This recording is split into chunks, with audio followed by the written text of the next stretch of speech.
My name is Maggie.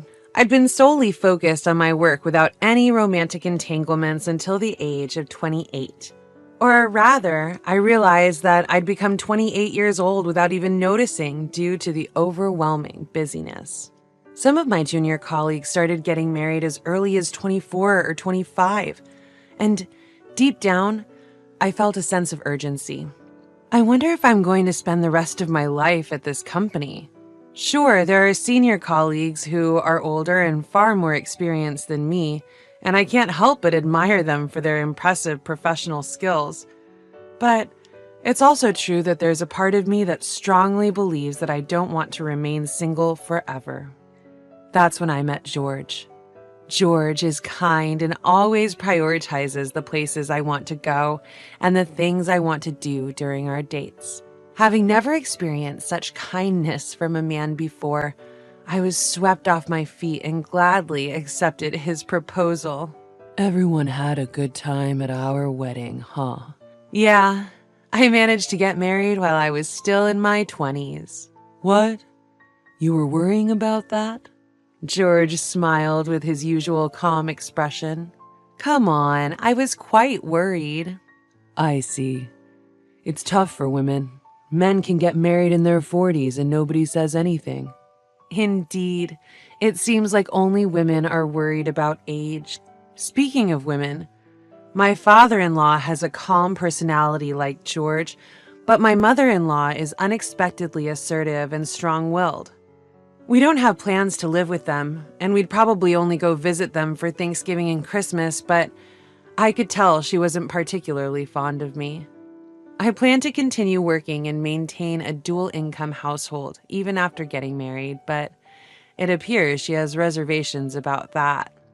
My income is slightly higher than George's. He candidly mentioned it to his mother, who then started pushing her old-fashioned values onto me, saying things like, "A woman should focus on the household and support her husband. And men have pride. It's not good for you to work so aggressively."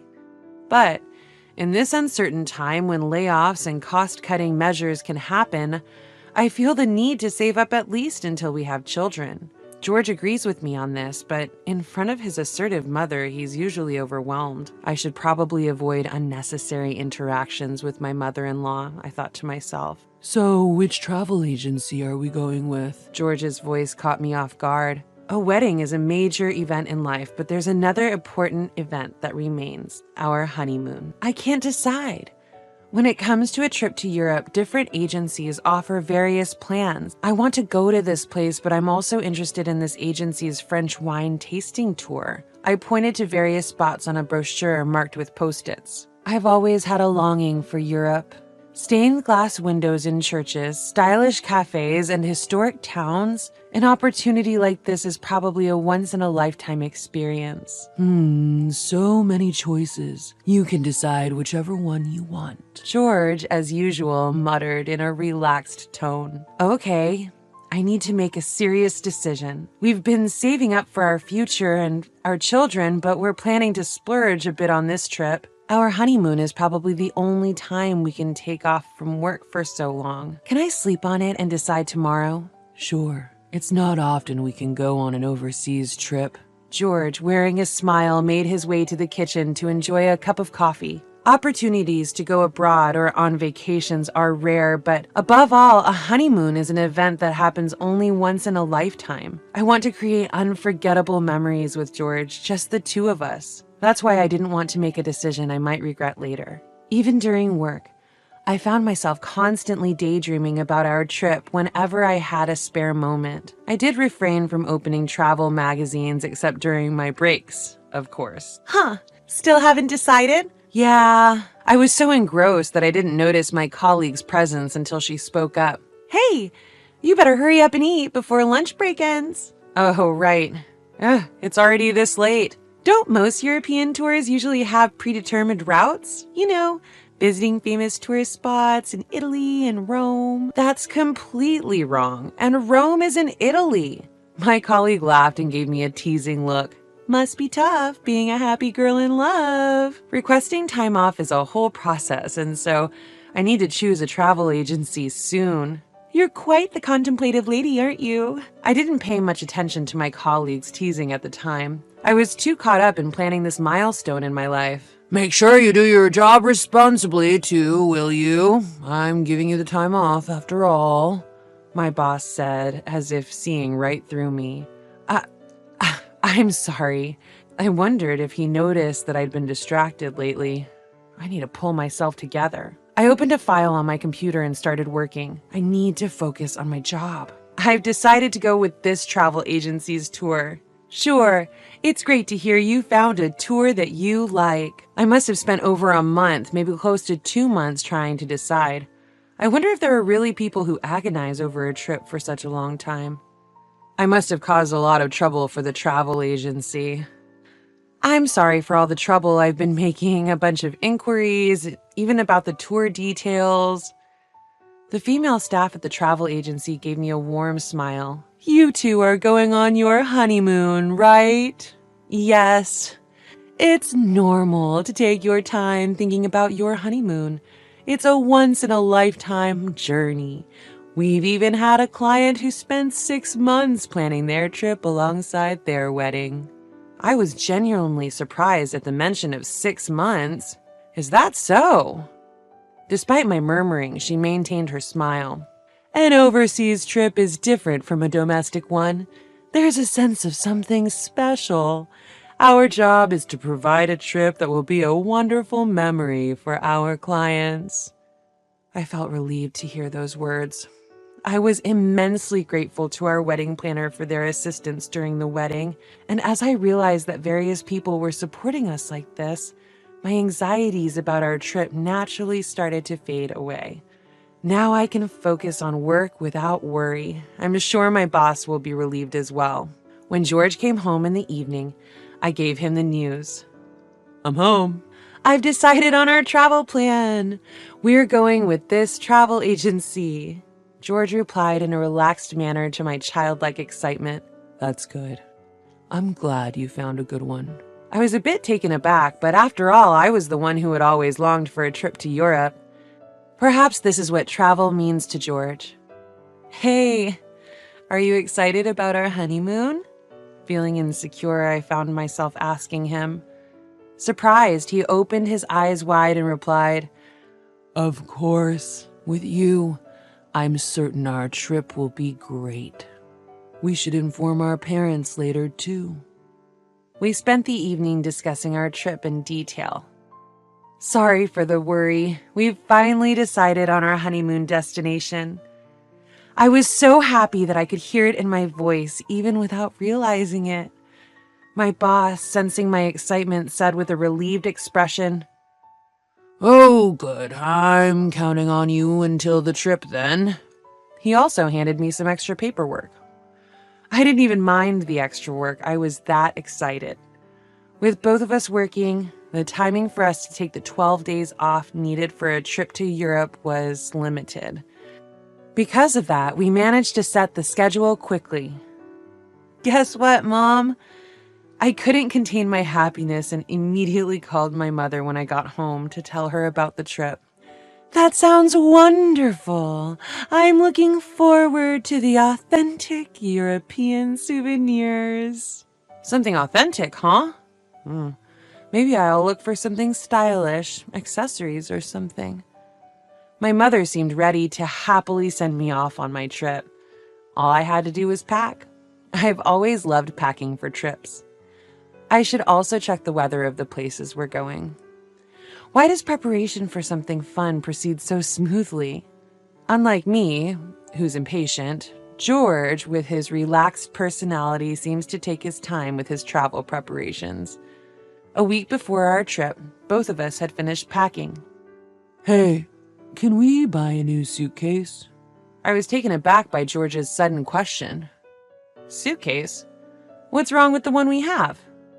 Wait, are we going to repack everything?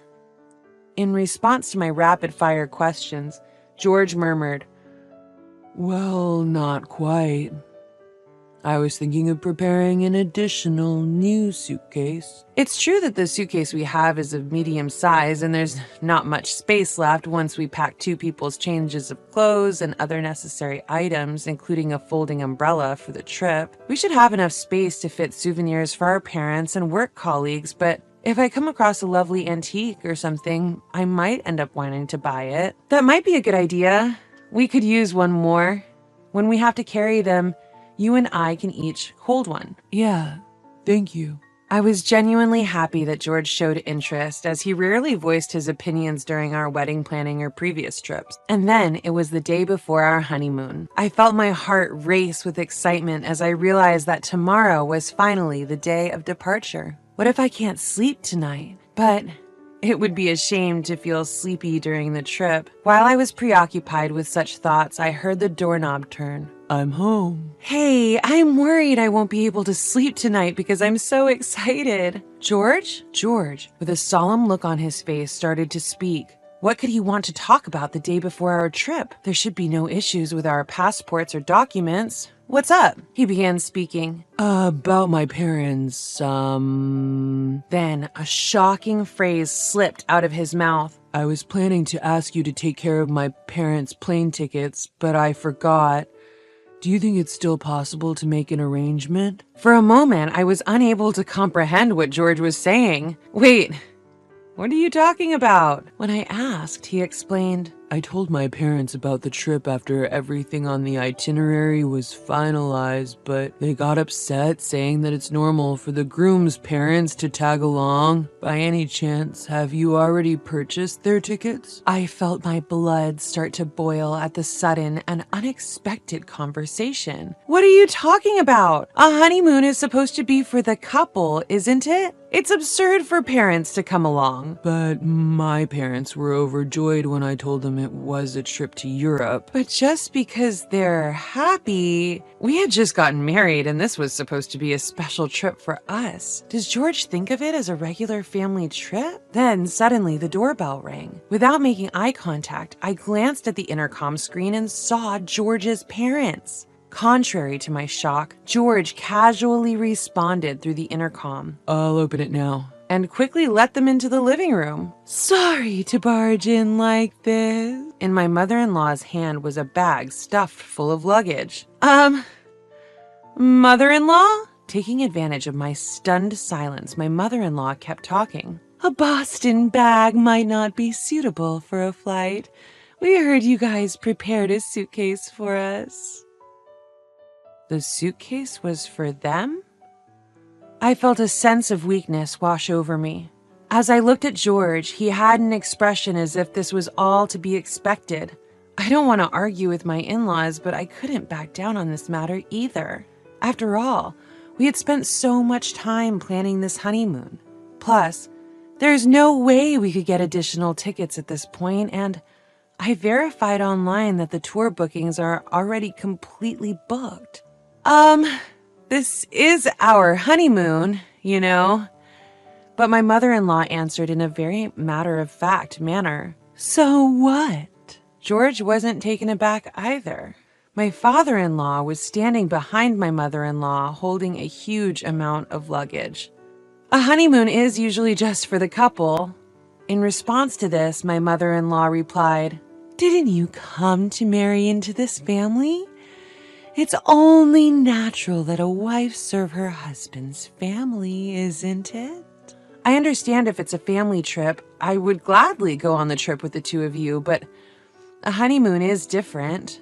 Honeymoons and family trips are the same thing. Then how was it when you went on your honeymoon? I was gradually getting irritated, but my mother-in-law, with a triumphant look on her face, responded, At that time, my mother-in-law had a bad leg.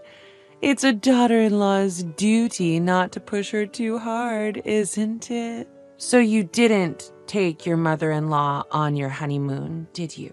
My mother-in-law was clearly displeased. I knew this would happen the moment I decided to stand my ground. What a difficult girl. We packed with excitement for our trip to Europe, you know. Excitement for our trip to Europe. Just hearing those words made all the struggles and joys I had experienced rush through me, and I couldn't help but feel tears welling up. Hey, Maggie, isn't it okay if they come? I heard George's voice coming from beside me. The more the merrier. If tomorrow doesn't work out, we can cancel and look for a place for the four of us. Huh? As I looked back in astonishment, my mother-in-law joined in with a mix of laughter. That's right. Oh, I have an idea. How about changing it to a trip to Paris? I want to brag about it to my friends. Her words even made me feel dizzy. I'm holding back because I have my own pride, but to be honest, I feel like bursting into tears right now. Before I knew it, as if weighed down by my mother-in-law's pressure, I found myself sitting on the floor. Then, from above my head came a totally unexpected sentence. It was from George. I had no idea you hated my parents so much. Huh? Looking up, I saw him looking down at me with a stunned face. My mother-in-law also chimed in. That's right. It's terrible. I couldn't stand their voices anymore, and I finally screamed hysterically. Why am I being treated like the bad one? It's our honeymoon, for heaven's sake. Why are you ruining such an important trip? George showed no sympathy for my outcry. Of course, he didn't seem to care either. You've been acting strangely lately. Huh? Every time you open your mouth, it's all about our honeymoon. You're not being rational. George said this coldly. Mom, Dad, sorry. Could you go home today? You can leave your stuff here. While saying this, he took his parents to the front door. At the front door, my mother-in-law was making a fuss, but I couldn't hear what she was saying. When he came back after a while, he spoke. Let's cancel our trip for now. Take a moment to think rationally. I no longer had the energy to respond to those words. At the same time, I noticed that my feelings for my husband were quickly cooling down. He cared more about his parents than about me. I couldn't imagine continuing as a family with him, facing the challenges of life together, knowing that my mother-in-law will always intervene and yet my husband won't stand up for me. I don't see any happiness in sight. I finally managed to call the travel agency just before closing time. I couldn't possibly enjoy going abroad in this state. The staff who helped me when I made up my mind answered the phone, asking several times if I really wanted to cancel. I clearly communicated my intent to cancel. She seemed to sense various things from the sound of my downcast voice. She briefly explained the necessary points, such as the cancellation fees. I no longer had any feelings of disappointment. It was purely procedural matter. Then, several days passed. During the next few days, there was no conversation between George and me. Our last conversation ended with George saying, "We'll resume the conversation when you've had a chance to reconsider." But I don't think I did anything wrong. Neither of us apologized or tried to continue the conversation. It was just before dinner when my husband suddenly put a divorce document on the table. "I'm taking my whole family on this trip. If you don't like it, we're getting a divorce." George said it with a frustrated attitude. Strangely enough, I accepted this as George's answer without much hesitation. I responded right away. "Understood. We'll get divorced." "What?" The one who was surprised was George. "Are you serious? Divorcing over just a trip?" "You're the one who brought the divorce papers." I occasionally glanced up at George's face as I carefully filled out the divorce papers, making sure there were no mistakes. People might think it's just over a honeymoon, but this man doesn't cherish what's important to me. He won't protect me when it matters. Could I spend my life with such a man? He should go on the trip with his parents if he wants to. I don't need a bleak future.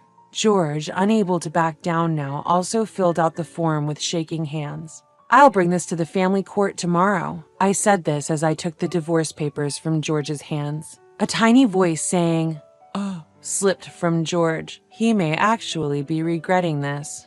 But I've made up my mind. This is how our divorce was finalized.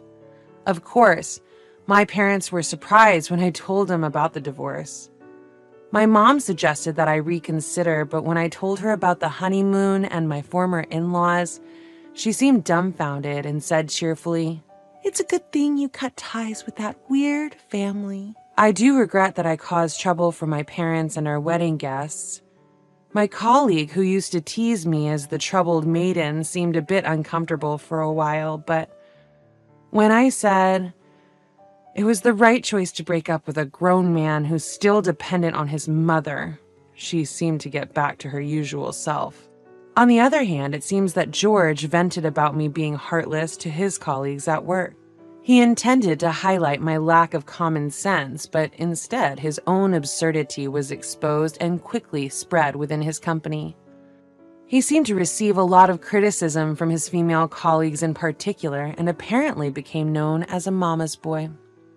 He himself was shocked by the gap between societal norms and his family's way of thinking, which led him to make a series of significant mistakes at work. George, who was previously regarded as a laid-back employee, has now transformed into an incompetent and irrational employee. According to a mutual friend, it seems he is going to be transferred to a small branch office in Nebraska. But the situation there is quite severe, and it's obvious that he, who was sheltered and raised by his mother, will eventually quit. By the way, since he suggested the cancellation of our trip, of course I had him pay the cancellation fee in full. I've dealt with a lot, but I'm still a bit hurt. When I let out a sigh without thinking, I made eye contact with a senior colleague passing by. I was taken aback, but she looked at me and said, "Solo trips aren't so bad, you know?" She is very competent at her job, but she always seemed a bit distant, and we didn't have much of a private relationship. I was a bit surprised when she suddenly started talking to me. "A single life isn't bad either, huh? I'm actually divorced." She flashed a charming smile as she spoke. There was no trace of tragedy in her smile. Rather, it looked refreshing. "Really? I had no idea. You see me as someone fully dedicated to work, right? In the past, I was desperately trying to become the perfect wife. I kept pushing myself beyond my limits, constantly restraining myself. I didn't know she had such a past. Until now, I thought I was only interested in work, and she always seemed perfect in my eyes. I was pushing myself too hard. At that time, a bunch of my colleagues got married and quit their jobs all at once, and I guess I was in a rush to get married too.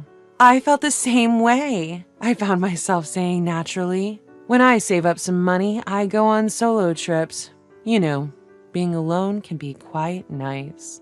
"Is that so? Why don't you try it once you've saved up some money? Of course, I wouldn't mind accompanying you." I couldn't help but smile at her words, and before I knew it, we were both laughing. I realized I might have been shackled by society's expectations of happiness. I want to become a free spirit like her, not bound by anything. What is my happiness? Is it working? Or maybe having hobbies? Maybe I might find a true life partner. Someone who isn't my ex-husband. In any case, I have plenty of time to think.